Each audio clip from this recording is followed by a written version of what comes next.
This is All India Radio. In the program Spotlight, now we bring you a discussion on cabinet decisions and the implications. The participants are Shekhar Iyer, political analyst, and Nilav Srivastav, journalist. The Union Cabinet met on Wednesday, that was March 30th, and took decision on some of the important policy measures. This cabinet meeting, as we all know, is usually chaired by the Prime Minister Narendra Modi. This time also, there was no exception. The Prime Minister chaired the meeting. And there were few decisions that were sanctioned or approved by the cabinet. I would just briefly go about them. There is a special part called the Cabinet Committee on Security. It approved a procurement plan for some light combat helicopters for the Indian Air Force and the Army. There was also a decision with regard to the MSME sector, and some sanctions worth $808 million was sanctioned for this. There was also a decision that was about a mega power policy of 2009. And then we have the last decision was about the central government employees, where the government has released an additional installment of dearness allowance for them. Iyer Saab, I'll first go with the cabinet approving the $808 million worth of funds sanction that was required for raising and accelerating the MSME sector performance. And if I remember correctly, the Prime Minister also tweeted about this particular decision of the cabinet, saying that this is a very crucial sector for the India's economic progress, and that is why this decision has its own importance when it came to the cabinet yesterday on March 30th. Your views on this, Iyer Saab, what exactly is this and how was it going to affect the MSME sector and its performance? Nilavji, this was a very important decision of the cabinet, that is to sanction 6,000 odd crore for our micro, medium and small enterprises, because Prime Minister looks at this sector as one that has a solution for a lot of our economic issues, particularly employment generation, creation of new markets, and then to encourage talent within the country as part of the Atmanirbhar Bharat campaign. We saw yesterday this project was cleared, as you mentioned, $808 million or about 6,000 and odd crore. And this is a World Bank assisted program basically to help these MSME, particularly medium, small and micro enterprises, to identify their problems and to identify the issues they are facing, what are the strengths and weaknesses in different states, and to give them the required boost that is required both in terms of helping them do some strategy planning, accessing market, both domestic and international, and also encouraging some kind of infusion of more funds into the sector. This particular program of the World Bank was approved in June of 2021. In fact, it was last year, because the World Bank decided on this project following very serious employment issue all over the world, and in particular in the developing countries. And the whole idea was all those industries which were affected by corona or the COVID pandemic. So the idea is to identify them and do it. Now, interestingly, out of the 6,000 odd crore, you see the World Bank will provide about 3,750 crore or about $500 million as a loan. And the remaining about 2,300 odd crore will come from the Government of India.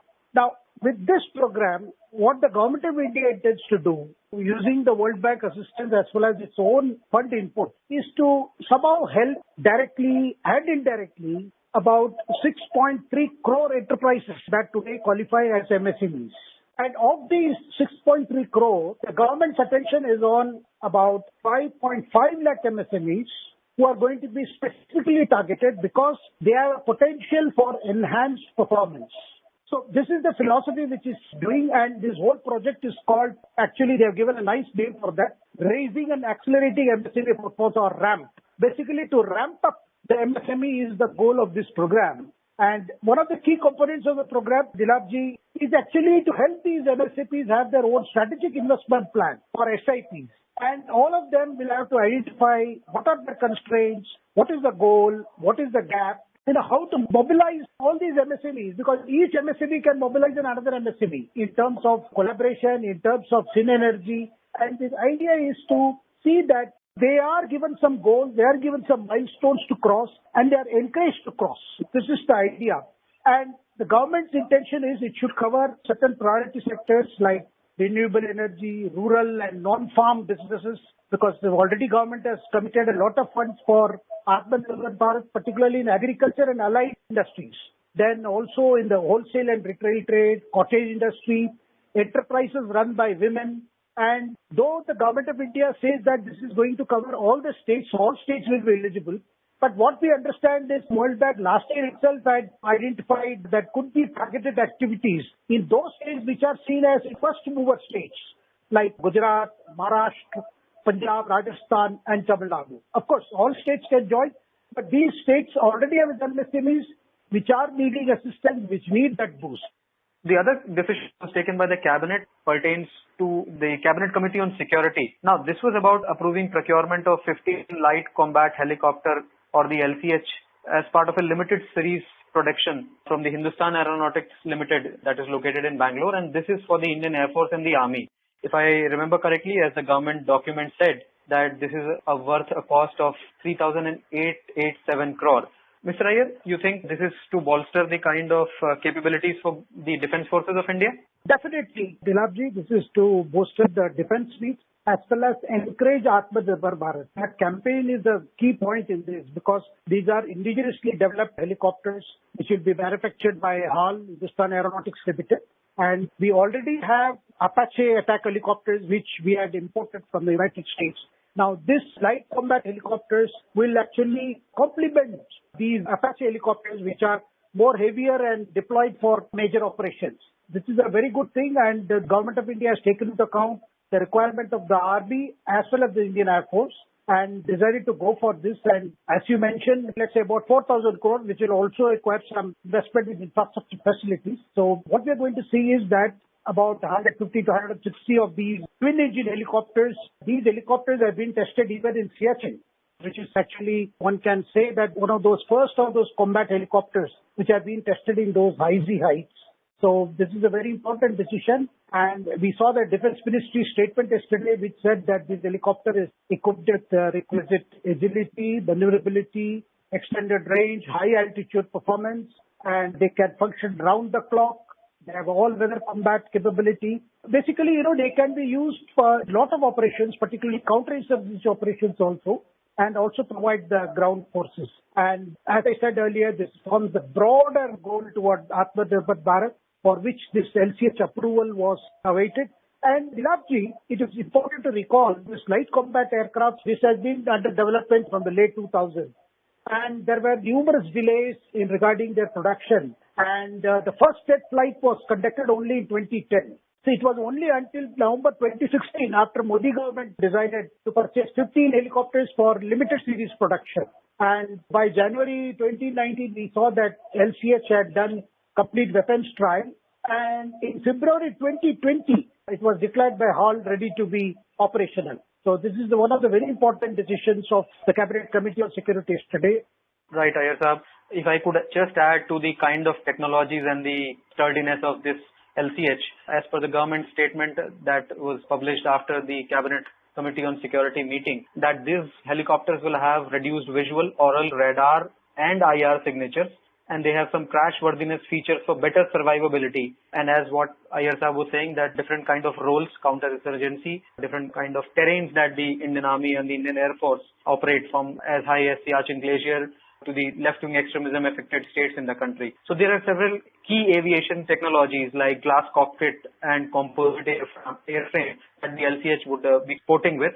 And also the Atmanirbhar or the self-reliant India theme within this, so that we can develop our own equipments and machines and gadgets for our defense forces.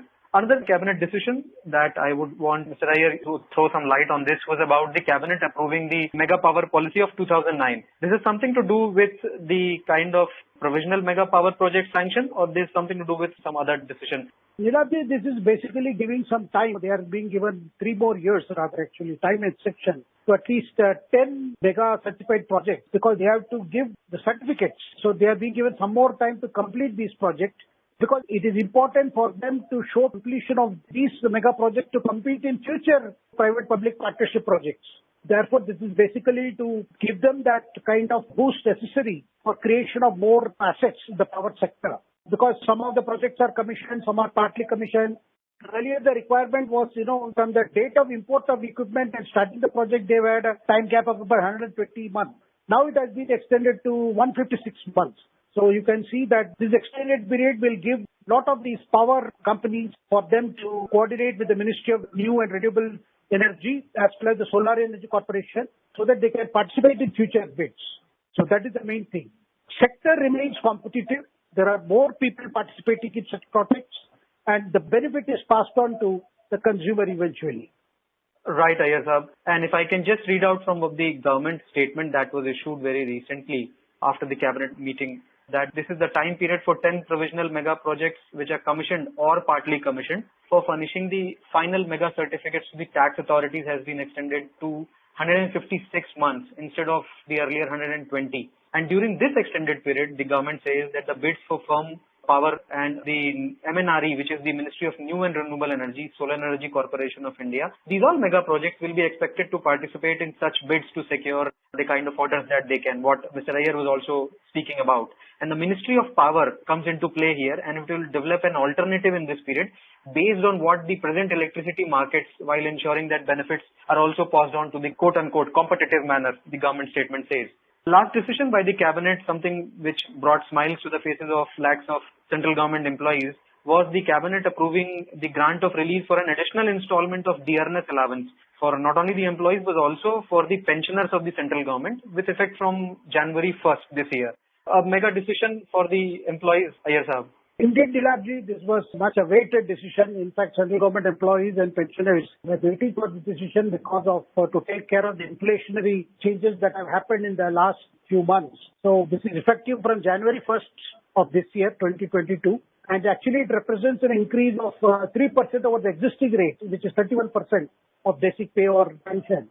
This is basically on the 7th Central Pay Commission formula. So the combined impact, of course, on the exchequer is going to be almost 9,500 crores every year. But the good news, as you said, it will benefit about almost 47.68 central government employees and 68.62 pensioners. That particularly pensioners have been facing a lot of financial pressure the last few months.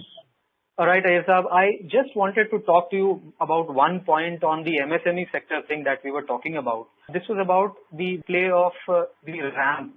Iyer Saab, if we can just discuss about the kind of extent that this will have. The MSMEs, as I mentioned about, the government's idea is to look at, because in terms of numbers, we know that there are so many MSMEs. There are 6.3 crore enterprises that qualify as an MSME.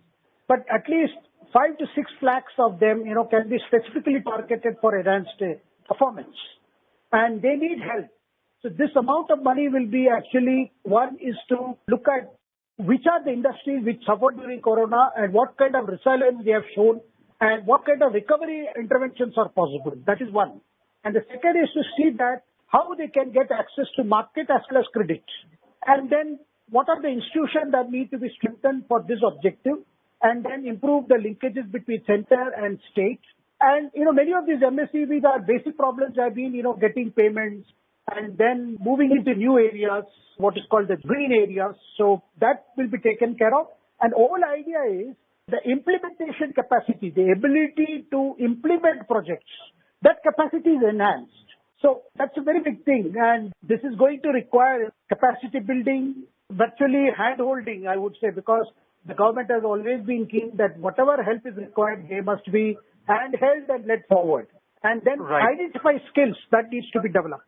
A sustained momentum. This is basically a job enabler, market promoter, finance facilitator. Absolutely. Thank you for sharing your views on the cabinet decisions, Iyer Saab. Thank you, Dilapji. You were listening to a discussion on cabinet decisions and the implications. The participants were Shekhar Iyer, political analyst, and Neelab Srivastav, journalist. This program was produced and presented by the News Services Division of All India Radio. You can listen to it on a mobile app, News on AIR. This program is also available on our YouTube channel, News on AIR Official. You may email opinion about this program at airnsdtalks@gmail.com.